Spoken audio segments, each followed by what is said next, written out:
गोष्ट म्हणजे बिलीफ. मी जे पण अभ्यास करत होते किंवा माझा सरांवरती किंवा माझ्या नोट्सवरती पूर्णपणे 100% विश्वास होता आणि याच विश्वासाने मला माझ्या रँकमध्ये चांगली इम्प्रूव्हमेंट आली आहे, की मी कुठलाही सब्जेक्ट्स मग तो सब्जेक्ट मला कितीही हार्ड वाटला तरी पण मी तो डायरेक्टली सोडून न देता त्या सब्जेक्टचे जे बेसिक क्वेश्चन्स आहेत किंवा ज्या बेसिक पॉइंट्स आहेत तर ते पूर्ण मी कव्हर करायचे.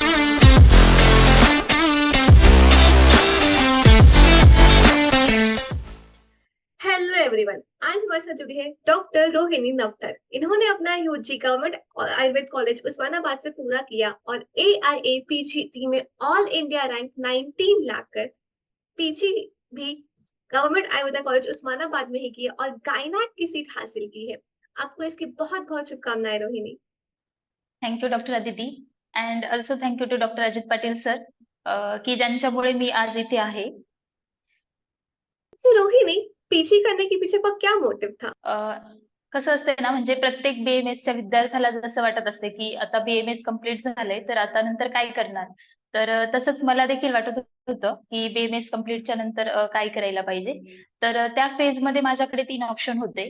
अ, अ, एक तर स्वतःची प्रॅक्टिस सुरू करणं, दुसरी बाहेर हॉस्पिटलमध्ये RMOशिपचा जॉब करणं आणि तिसरा ऑप्शन असा होता, की पीजी करणं.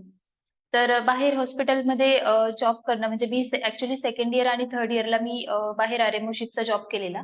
तर मला तो एक्सपिरियन्स होता, की तिथून मी किती अर्निंग करू शकते किंवा मला किती शिकायला भेटते. त्यामुळे मला तो ऑप्शन नको होता आणि ॲक्चुअली मी एक मिडल क्लास फॅमिलीमधून बिलॉन्ग करते आणि घरामध्ये पण कोणी मेडिकल बॅकग्राऊंडचं नाहीये. तर लगेच BMSच्या नंतर स्वतःची प्रॅक्टिस टाकणं हे माझ्यासाठी लगेच पॉसिबल नव्हतं. त्यामुळं मग मी पीजी करण्याचा डिसिजन घेतला. की जी मी माझ्यासाठी एक अपॉर्च्युनिटी मानते, की जिथनं मी 3 वर्षामध्ये चांगलं अर्निंगही करू शकते आणि मला शिकण्यासाठीही 3 वर्ष स्कोप आहे. जर मी एकाच विषयामध्ये 3 वर्ष मेहनत घेतली, ती नंतर मी माझं करियर चांगलं ग्रो करू शकते, असं वाटत होतं. त्यामुळे मी पीजी करण्याचा डिसिजन घेतला. जी। अच्छा रोहिणी, पीजी एंट्रेंस की तैयारी आपने कब से शुरू की थी? सुरुवातीला जेव्हा मी इथे उस्मानाबादमध्ये UG करत होते, तेव्हा तर असं उस्मानाबादमध्ये राहून आपण पीजी करू शकतो का? हाच डाऊट येत होता.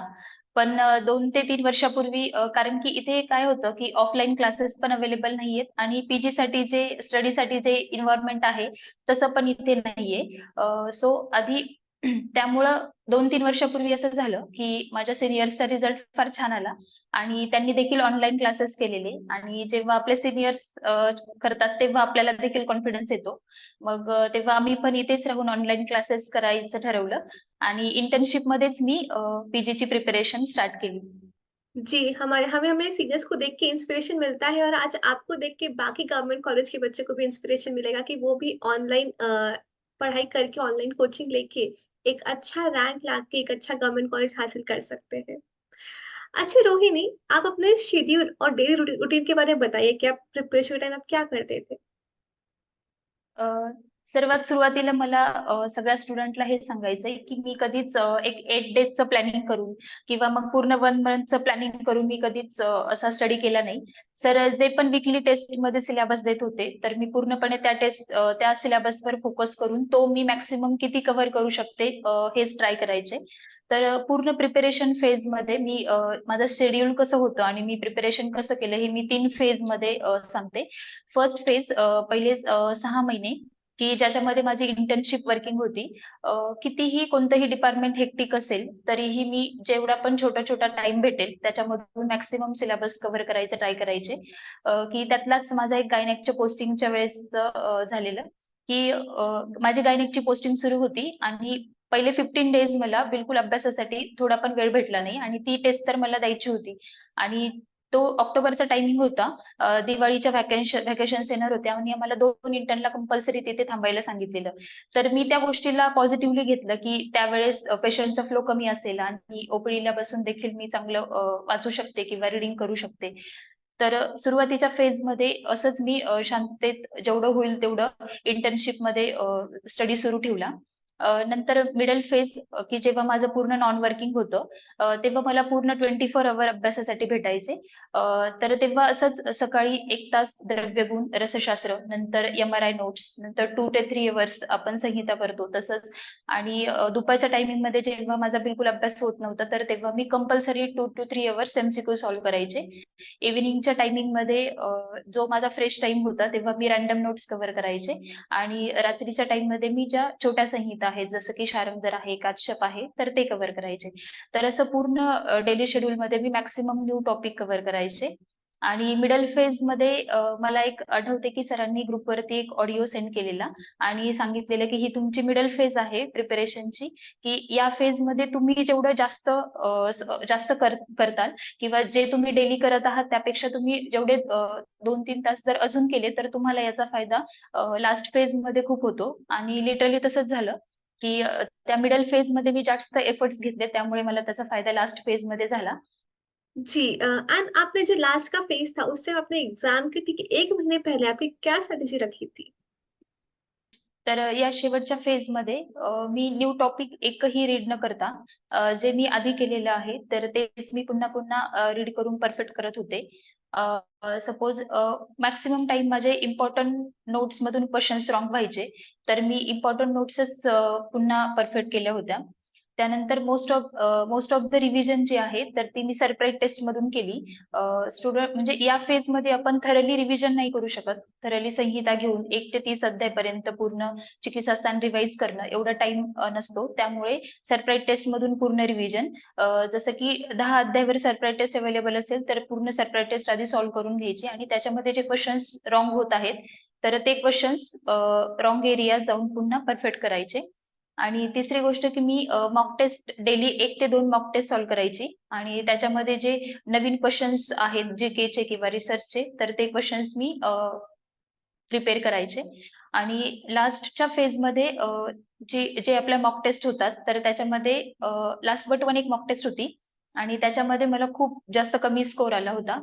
मग मी सरांना कॉलही केलेला, की "sir, last but one mock test आहे आणि माझा 270 स्कोर आहे."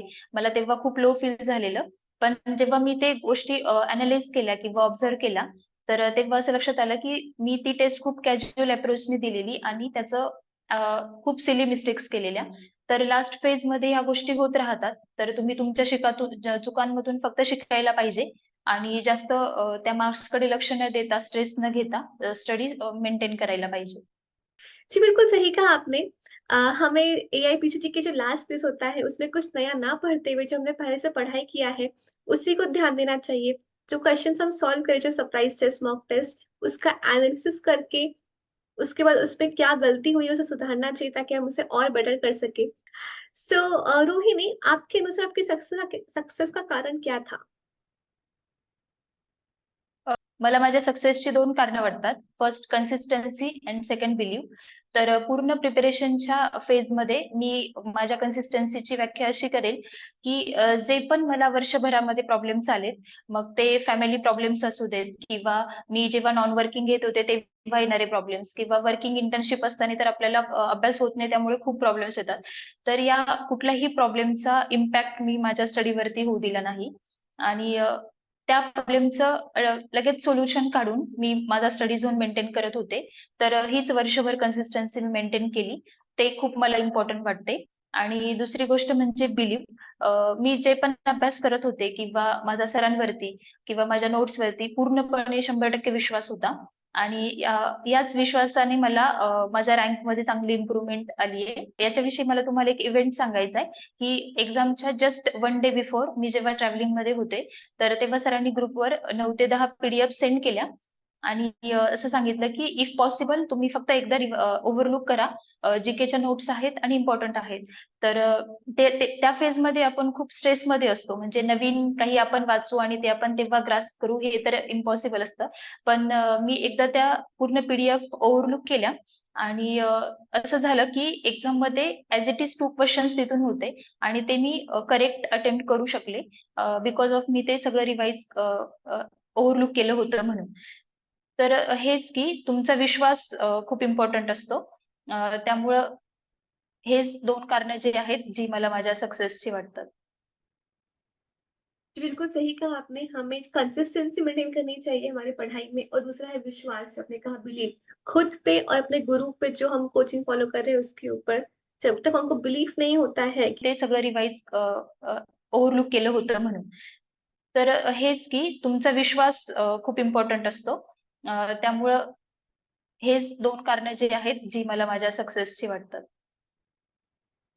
बिल्कुल सही कहा आपने, हमें कंसिस्टेंसी मेंटेन करनी चाहिए हमारी पढ़ाई में और दूसरा है विश्वास, जो आपने कहा बिलीव, खुद पे और अपने गुरु पे जो हम कोचिंग फॉलो कर रहे हैं उसके ऊपर। जब तक हमको बिलीफ नहीं होता है कि हाँ, जो हम कर रहे हैं वो सही है, वो हमें सही डायरेक्शन में लेके जाने वाला है, तब तक हमें रिजल्ट नहीं मिल पाता है। अ, अच्छा रोहिणी, आपकी प्रिपरेशन स्ट्रैटेजी क्या थी? आपने ज़्यादा इम्पोर्टेंस किस सब्जेक्ट को दिया था और क्यों? अ, माझ्या प्रिपरेशन स्ट्रॅटेजीमध्ये मला एकच इम्पोर्टंट वाटतं, की मी कुठलाही सब्जेक्ट्स मग तो सब्जेक्ट मला कितीही हार्ड वाटला तरी पण मी तो डायरेक्टली सोडून न देता, त्या सब्जेक्टचे जे बेसिक क्वेशन्स आहेत किंवा ज्या बेसिक पॉइंट्स आहेत, तर ते पूर्ण मी कव्हर करायचे. जसं की रिसर्च होतं माझ्यासाठी. रिसर्च मला मोस्टली अवघड जायचं आणि त्याच्यामध्ये मी त्याची पूर्ण सीरीज थरली रीड केलेली, पूर्ण ऑडिओ ऐकलेले, तरीही त्याचे क्वेशन्स माझे रांग व्हायचे.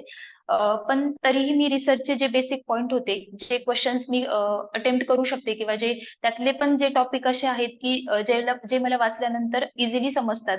जसं की सॅम्पलिंग आहे. तर ते मी पूर्णपणे व्यवस्थित केलेले आणि असं झालं, की एक्झामला सॅम्पलिंगवरतीच क्वेशन होता. तर ते एक इम्पोर्टंट आहे आणि सेकंड स्ट्रॅटेजी म्हणजे पूर्ण दिवसभर एकच सब्जेक्ट घेऊन न बसता मी मल्टिपल न्यू टॉपिक कव्हर करायचे. मग द्रव्यगुणशस्त्र, संहिता, छोटे संहिता, मायनर संहिता आणि क्वेशन्स ह्या सगळ्यांचं कॉम्बिनेशन्स मी अभ्यास करायचे आणि सोबत ऑडिओ पण कव्हर करायचे. आणि सिलॅबसमधून सर आपल्याला वीकली सिलॅबस जो देतात, तर त्या पूर्ण सिलॅबसमध्ये आपण कितीही पूर्ण 10 डेज तो सिलॅबस कव्हर करण्याचा ट्राय केला तरी थोडाफार सिलॅबस राहून जातो. तर जो सिलॅबस कव्हर करायचा राहून जातो, तर त्याचे क्वेशन सॉल्व्ह करूनच मी सरांची वीकली टेस्ट द्यायचे. अ, तर हेच इम्पोर्टंट जे पॉइंट आहेत, जे मला माझ्या प्रिपरेशन स्ट्रॅटेजीमध्ये इम्पोर्टंट वाटतात. जी अच्छा रोहिणी, आपने एमसीक्यू के लिए कौन-सी पर्टिकुलर बुक्स फॉलो की थी? ॲक्चुअली आयुर्वेद ॲपवरती एवढे सर्व क्वेशन्सचे एवढे सगळे क्वेशन्स आहेत, तर कुठलं पर्टिक्युलर बुक फॉलो करण्याची गरज पडतच नाही.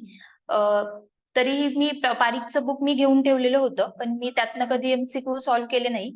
अ, पण ॲपवरतीचं जे क्वेशन ऑफ द डे आहे किंवा मिसेलेनियस सेक्शन आहे किंवा जे एम-सी-क्यू चॅप्टरचे एम-सी-क्यू आहेत, ते सगळे एम-सी-क्यू मी मल्टिपल टाईम सॉल्व्ह केले होते. आणि बुक न रेफर करता मी डायरेक्टली जे क्वेशन्स पेपर आहेत, प्रिव्हियस क्वेशन्स पेपर तर ते एम-सी-क्यूसाठी प्रिपेअर केलेले होते. ओके। अच्छा रोहिणी, पीजी के बाद आपके क्या प्लान्स हैं?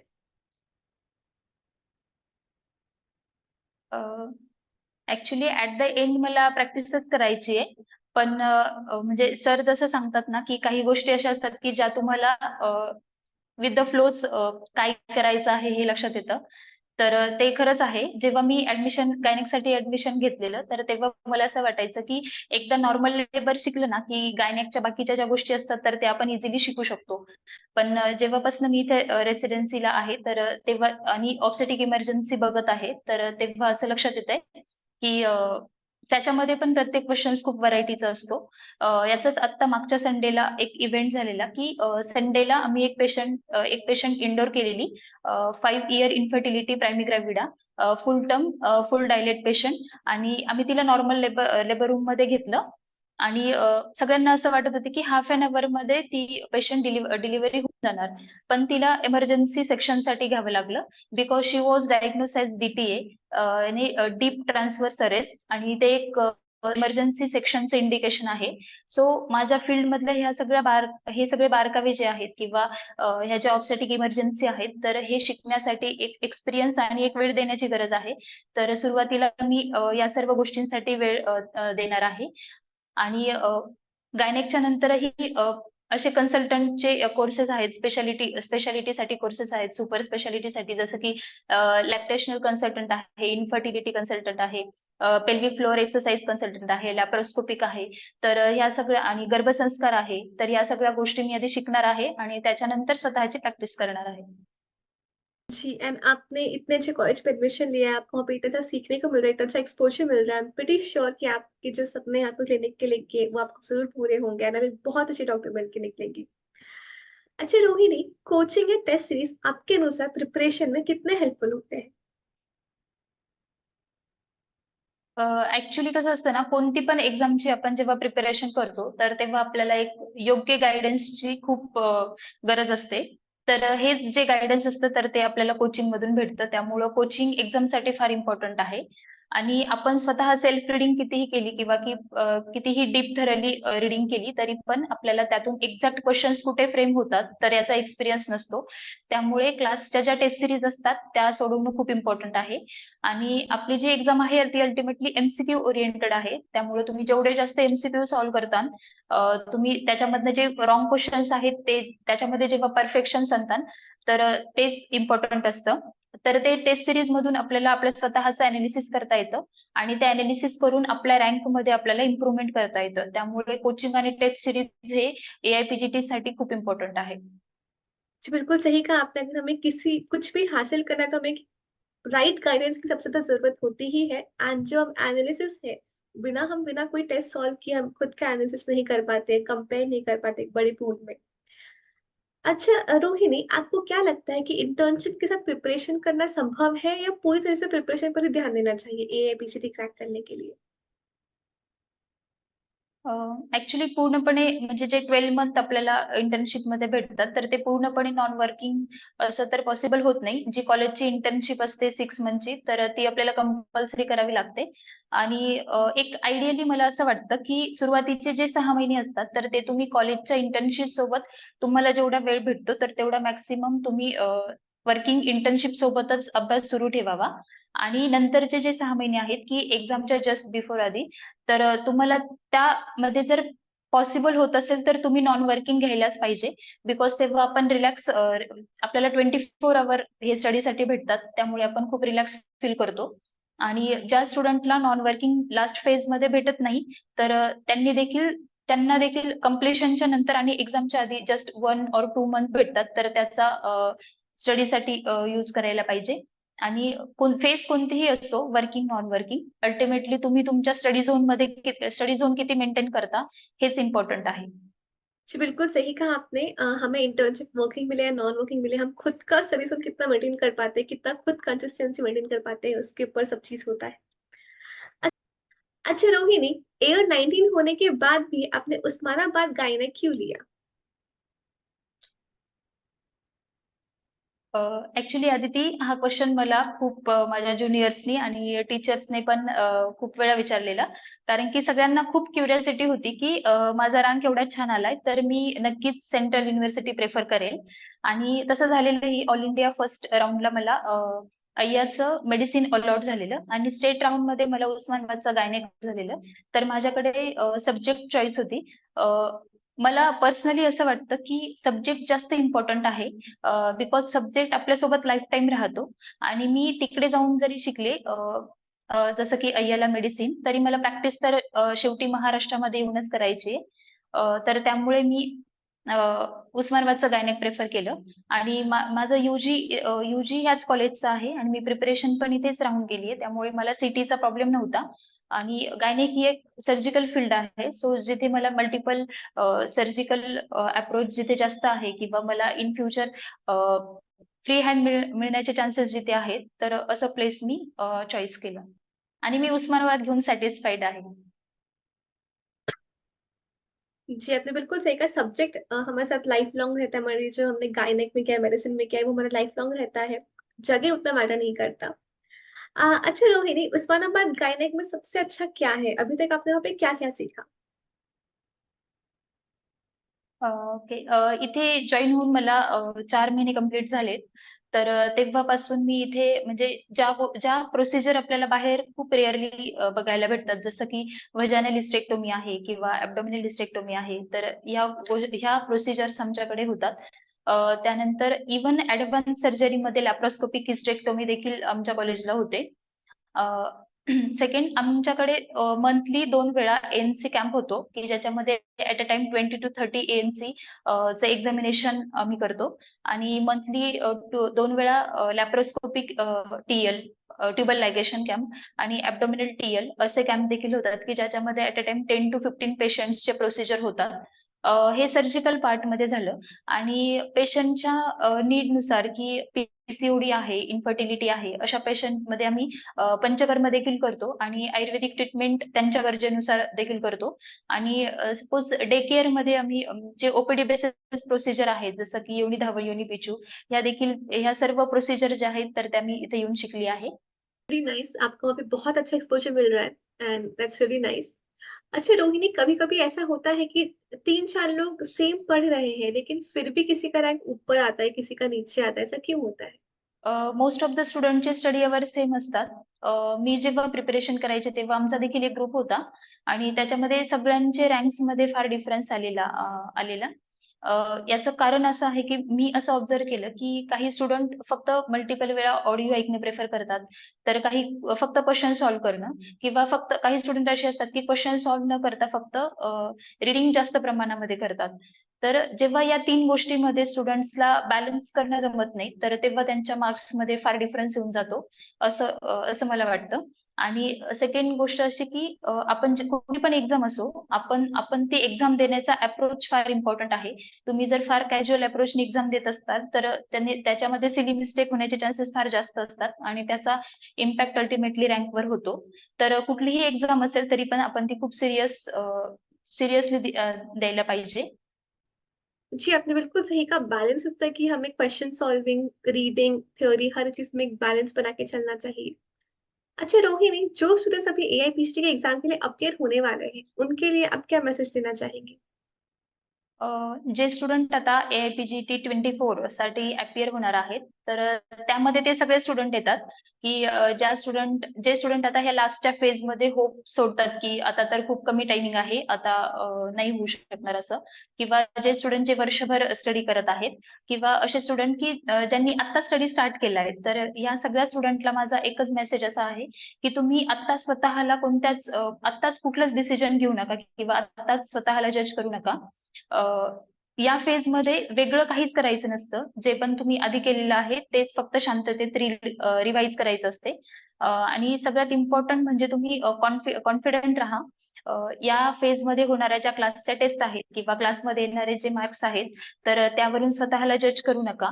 अ, आणि अभ्यासासोबत शेवटपर्यंत एक गोष्ट इम्पोर्टंट असते, की एक्झामपर्यंत किंवा एक्झाममध्ये येणाऱ्या प्रत्येक प्रॉब्लेम्सला तुम्ही तुमच्या लेव्हलला कसं हँडल करता किंवा तुम्हाला येणाऱ्या स्ट्रेसला कसं मॅनेज करता, ह्या गोष्टी पण एक चांगला रँक येण्यासाठी खूप इम्पोर्टंट असतात. सो बी कॉन्फिडंट आणि मला त्यांना एक सांगायचंय, की अ, जब जब ज़िंदगी नीचे की तरफ जाए थोड़ा हौसला बना के रखिए. अ, कुछ दिन की बात होती है, हर चीज़ कुछ दिन की होती है। ये वक़्त भी गुज़र जाएगा। So best of luck for your exam and be confident. जी, बिल्कुल सही कहा आपने, ये वक़्त भी गुज़र जाएगा, ये जो आखिरी का टाइम होता है, इसमें आपको बिल्कुल होप्स नहीं खोना चाहिए। End thank you so much doctor Rohini कि आप हमारे साथ जुड़े, आपने अपना टाइम देके आए, आप अपना एक्सपीरियंस शेयर किया, स्ट्रैटेजीज़ शेयर किए, आपके टिप्स शेयर किए। Thank you so much for that and all the very best for your future. Thank you, Aditi.